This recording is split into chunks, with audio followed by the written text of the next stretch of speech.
తెలంగాణ ప్రజానీకానికి నమస్కారాలు తెలియజేసుకుంటూ ఈరోజు రెవెన్యూ అధికారుల గురించి మాట్లాడుకుందాం. యాదాద్రి భువనగిరి జిల్లా రాజాపేట ఎంఆర్ఓ బేగంపేట గ్రామ రెవెన్యూలోని సర్వే నెంబరు లోని భూమి అవకతవకలు చేసి ఒకరి పేరు మీద ఉన్నటువంటి భూమిని ధరల్లో పాస్బుక్ వచ్చినప్పటికీ కూడా వేరే వారికి ఎక్కియడం జరిగింది. ఇదేంది అని చెప్పి అధికారుల చుట్టూ ఎంఆర్ఓ చుట్టూ తిరిగి నెలల తరబడి తిరిగినా గాని ఆఖరికి పని చేయకపోగా రాజాపేట ఎంఆర్ఓ రవికుమార్ గారు ఎవరైతే రైతులు ఉన్నారో బాధిత రైతులు ఉన్నారో వారిపైనే వారినే తిట్టడము, అవసరం కూడా బయటికి కొట్టుకుందాము, బయట చూసుకుందాం అనేటువంటి రకంగా మాట్లాడినాడు. అదేవిధంగా మొన్న రాజాపేట రంగారెడ్డి జిల్లా అనుకుంటా, రంగారెడ్డి జిల్లా జాయింట్ కలెక్టర్ ఏమో భూపాల్ రెడ్డి గారు ఏసీబీ రైడింగ్ లో 16 లక్షలు 8 లక్షలు లంచం తీసుకుంటూ దొరికినారు. ఈ రకంగా రెవెన్యూ అధికారుల తీరు ఉంది. ప్రజలారా, ఈ రకంగా రెవెన్యూ అధికారులు చేస్తురు అంటే సరే, అదొక భాగము చెప్తే తర్వాత. కానీ అయితే మనము ఏదన్నా తప్పు చేస్తేనే మనం ఏదైనా తప్పు చేస్తేనే అంటే పేదవారు వారిని ఎంతో భూతత్వంలో పెట్టి చూపించుకుంటూ తిట్టడము, కొట్టడము, పోలీస్ స్టేషన్ కేసులు ఎన్నో పెడతారు. నేను ఈ సోషల్ మీడియా ద్వారా రెవెన్యూ అధికారులను, ప్రభుత్వ అధికారులను నేను ఈ సోషల్ మీడియా ద్వారా అడుగుతున్నాను. మీకేమన్నా మీ అమ్మ అబ్బకు పుట్టిరా? మీకు సిగ్గు శరం లజ్జ ఉందా?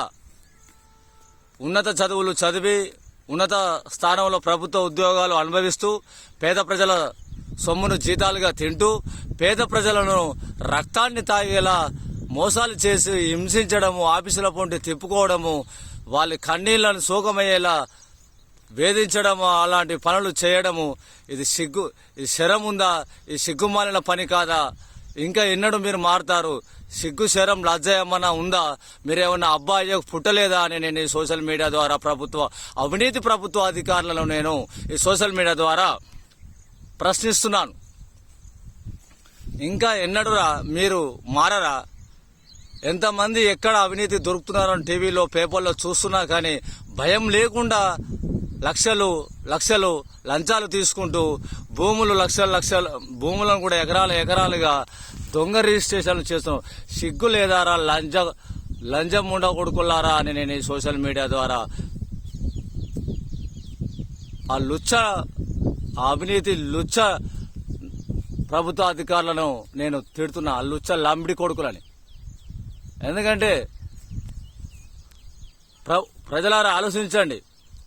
కొందరు మనం ప్రభుత్వ అధికారుల చుట్టూ పోయినప్పుడు ఒక వ్యక్తి ప్రభుత్వ అధికారి చుట్టూ తిరిగి వేసారిపోయి ఏదైనా ఒక మాట అన్నప్పుడు మన పక్క పొంటి ఉన్నోడే సార్ని అట్లా అంటారా?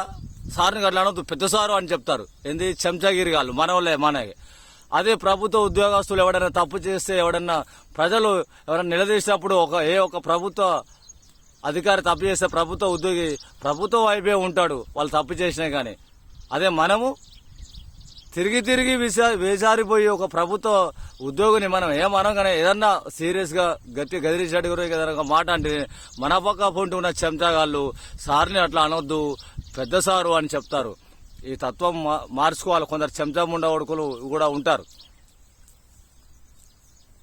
అయితే మొత్తానికి ప్రజలారా ఈ సోషల్ మీడియా ద్వారా మీకు తెలియపరిచే ఏంటంటే ఈ లంబడి కొడుకులు మారరు. ఇక మారరు, ఇంకెప్పుడు మారతారు? ఈ లంబడి కొడుకులు పైసలకు ఆశపడ్డరు. ఒక సంతకం పెడితే అయిపోతే లక్షల కోట్లు వచ్చేస్తాయి. సర్వీస్ మొత్తం ఉద్యోగం చేసే డబ్బులు రావు. ఏమైనా ఉద్యోగం పోయేది ఉందా? కాకపోతే సస్పెండ్ చేస్తారు. ఈ వచ్చిన డబ్బుతో లక్షలతో ఆల్రెడీ ఓ నెల రోజులు ఆ భార్య పిల్లలతో వాళ్ళు మునిపోయి రావచ్చు అన్నట్టుగా ఈ ప్రభుత్వ కొంతమంది అవినీతి ప్రభుత్వ ముండా కొడుకులు ముండా కొడుకులు చేసి ఈ రకంగా అవినీతికి పాల్పడుతూ ప్రజలని తీవ్ర ఇబ్బందులకు గురితీస్తూ నానా ఇబ్బందులు పెడుతున్నారు. రకరకాల ఇబ్బందులు పెడుతున్నారు ఈ కొంతమంది అవినీతి ప్రభుత్వ ఉద్యోగులంబడి కొడుకులని ఈ సోషల్ మీడియా ద్వారా మీకు తెలియపరుస్తూ, అదేవిధంగా ఈ నేడు రాజకీయ నాయకులకు అవినీతి ప్రభుత్వ ఉద్యోగులు విచ్చలవిడిగా వీరు ఎందుకు ఈ రకంగా చేస్తున్నారు అంటే భయం అనేది లేదు ఇద్దరికి, రాజకీయ నాయకులకి ప్రభుత్వ ఉద్యోగస్తులకు. ఎందుకు ఈ రకంగా అవినీతికి పాల్పడుతున్నారు, ఎందుకు ప్రజలను హింసిస్తున్నారు, ఎందుకు ప్రజల రక్తాన్ని తాగుతున్నారు, ఎందుకు ఇంత అవినీతి అక్రమ సంపాదన దోసుకొని కుప్పలు కట్టలు కట్టుకొని కుప్పలుగా రాసులుగా ఎందుకు పోసుకుంటున్నారు, ఈ రకంగా ఎందుకు వీళ్ళు ఎగబడుతున్నారు, ఈ రకంగా ఎందుకు వీళ్ళు చేస్తున్నారు? కారణం ఒకటే, భయము లేదు. భయం ప్రభుత్వ ఉద్యోగస్తులకు రాజకీయ నాయకులకు భయం అనేది లేదు నేడు. కాబట్టి ప్రజలు నానా ఇబ్బందులు పడి ఏడ్చుకుంటూ ఆర్తనాదాలు తీసుకుంటూ అవసరానికి కూడా రైతులు తిరిగి ప్రజలు చనిపోయేటువంటి సందర్భాలు కూడా ఎన్నో ఉన్నాయి. ముఖ్యంగా మీకు చెప్పేది ఒకటే, ప్రభుత్వ ఉద్యోగస్తులకు రాజకీయ నాయకులకు నేడు ఈ ఇద్దరికి భయం అనేది లేదు. ఈ భయం అనేది వాళ్ళిద్దరికి పుట్టిన నాడు ఎవరైతే అవినీతిని చేస్తున్నారో అవినీతి రాజకీయ లంబడి కొడుకులకు, అవినీతి చేస్తున్నటువంటి ప్రభుత్వ ఉద్యోగి లంబడిన కొడుకులకు భయం అనేది పుట్టినప్పుడే ఇలాంటి పనులు జరిగాయి, పేదలకు న్యాయం జరుగుతుంది. ఈ ఇద్దరికి రాజకీయ నాయకునికి ప్రభుత్వ ఉద్యోగస్తులకు భయం అనేది లేదు.